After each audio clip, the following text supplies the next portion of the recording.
मित्रांनो, छत्रपती शिवाजी महाराजांची आग्र्याहून सुटका हा विषय बऱ्याचदा चर्चेला गेलेला आहे. पण औरंगजेबाच्या राजधानीतून सह्याद्रीचा सिंहांनी सटला तरी कसा, प्रश्न पडतो की नाही? चला तर जाणून घेऊया आजच्या या व्हिडिओत. सन होते 1666. हिंदुस्थानाच्या राजकारणात एक साम्राज्य आपल्या ताकदीच्या शिखरावर होते. मुघल साम्राज्य, ज्याच्याकडे होते अफाट सैन्य, असंख्य किल्ले, अमाप संपत्ती आणि या सगळ्याच्या शिखरावर बसला होता तो म्हणजे औरंगजेब आलमगीर. पण त्याच वर्षी या साम्राज्याच्या राजधानीत एक असा राजा दाखल झाला होता ज्याच्या हातात त्यावेळी मोठं सैन्य नव्हतं, पण त्याच्या भोवती होते शत्रूचे पहारेकरी. तो राजा दुसरा तिसरा कोणी नसून आपले स्वराज्य संस्थापक छत्रपती शिवाजी महाराज होय. महाराज आग्र्यात आले होते, पण काही दिवसातच परिस्थिती अशी बदलली की मुघलांच्या नजरेत असलेला हा राजा अचानक, या थरारक कथेची सुरुवात मात्र आग्र्याच्या दरबारात होत नाही, त्याची बीजं रोवली गेली होती ती पुरंदरच्या थाट. सन 1665 मध्ये मिर्झा राजा जयसिंग त्यांच्या नेतृत्वाखाली मुघलांनी स्वराज्यावर मोठा दबाव आणला. किल्ल्यांवर संकट आलं, युद्धाची परिस्थिती कठीण होत गेली आणि अखेर नाईलाजाने शिवाजी महाराज यांनी वेळेचे महत्त्व समजून मुघलांसोबत तह केला. तो तह म्हणजे पुरंदरचा तह. या तहानंतर पुढील राजकीय घडामोडींच्या पार्श्वभूमीवर महाराजांनी औरंगजेबाची भेट घेण्याचा निर्णय घेतला आणि मग सह्याद्रीचा वाघ निघाला आग्र्याकडे. सोबत होते युवराज संभाजीराजे आणि इतर काही सैनिक.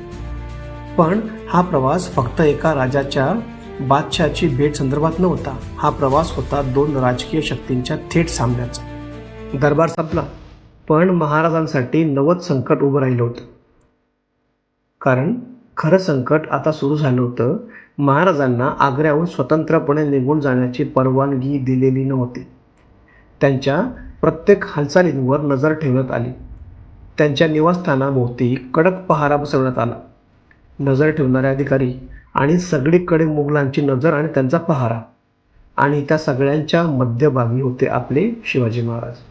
सह्याद्रीपासून दूर, आपल्या माणसांपासून दूर, ते शत्रूच्या राजधानीत. पण औरंगजेबाची एक गोष्ट मात्र चुकली होती. त्याने महाराजांना नजरकैदेत जरूर ठेवलं होतं, पण त्यांच्या बुद्धीला नाही. आता प्रश्न होता, सुटायचं कसं? सरळ मार्ग तर नव्हता. जर तलवारीच्या जोरावर बाहेर पडणं म्हटलं तर साक्षात मृत्यूला आमंत्रण.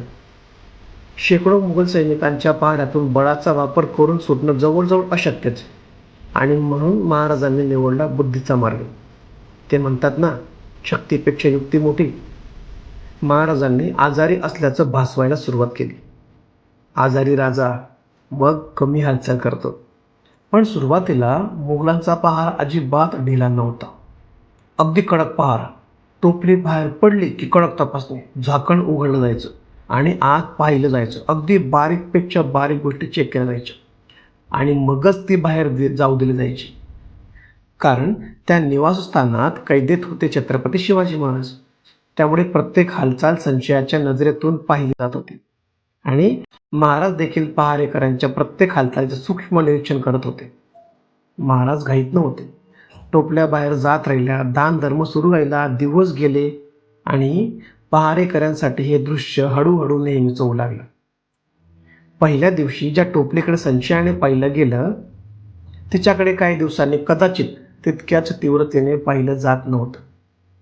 मित्रांनो, कारण माणसाचा मनाचा एक स्वभाव आहे, वारंवार दिसणारी गोष्ट संशयास्पद राहत नाही. संशयाची जागा घेतो सवयीचा विश्वास आणि सवयीच्या विश्वासातून जन्म घेतो निष्काळजीपणा. मुघल पहारेकऱ्यांना आता या टोपल्यांचं स्वरूप परिचित झालं होतं. मिठाई, दानधर्म, नेहमीची ये-जा. आणि महाराजांना देखील हेच हवं होतं. कारण त्यांना पहाऱ्याची भिंत फोडायची नव्हती, तर त्यांना पहारेकऱ्यांच्या मनातील सावधगिरी फोडायची होती. बाहेरून पाहता पाहता सगळं शांत होतं. आजारी महाराज, दानधर्म, मिठाईच्या टोपल्या आणि नेहमीसारखी ये-जा. पण या शांततेच्या आड एक विलक्षण योजना आकार घेत होती.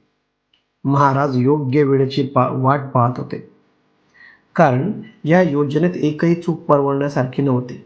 एक संशयाची नजर, एक चुकीची हालचाल आणि एक जागा झालेला पहारेकरी आणि सगळं संपलं. पण शिवरायांच्या खेळात घाई नव्हती. होता तो संयम, निरीक्षण आणि योग्य क्षणाची प्रतीक्षा. आणि अखेर तो क्षण जवळ आलाच. आता ज्या टोपल्या रोज बाहेर जात होत्या त्यांचं महत्त्व बदललेलं होतं. या टोपल्यांच्या माध्यमातूनच महाराजांनी आणि संभाजीराजांनी मुघलांच्या पहाऱ्यातून बाहेर पडण्याचा डाव साधला.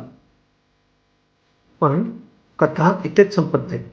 कारण आग्र्यातून बाहेर पडणं ही फक्त पहिली परीक्षा होती. महाराज अजूनही मोगलांच्या प्रदेशात होते.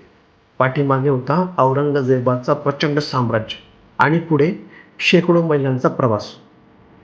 मोगलांना जर कळलं असतं की शिवाजी महाराज हातातून निसटले आहेत, तर संपूर्ण साम्राज्य त्यांच्या शोधात निघणार होतं. म्हणून आता प्रश्न फक्त महाराज आग्र्यातून सुटले कसे हा नव्हता, तर खरा प्रश्न होता मोगलांच्या हातात न सापडता महाराज सह्याद्रीपर्यंत सुखरूप पोहोचले कसे. आणि या प्रश्नाचं उत्तर लपलं आहे त्यांच्या पुढच्या प्रवासात. कारण आग्र्याच्या भिंती मागे पडल्या होत्या, पण मुघल साम्राज्य अजूनही त्यांच्या पुढे उभं होतं. आणि मग इथून सुरू होतो आग्र्याहून स्वराज्याकडे परतीचा थरारक प्रवास. पुढचा प्रवास आपण पुढच्या भागात पाहू.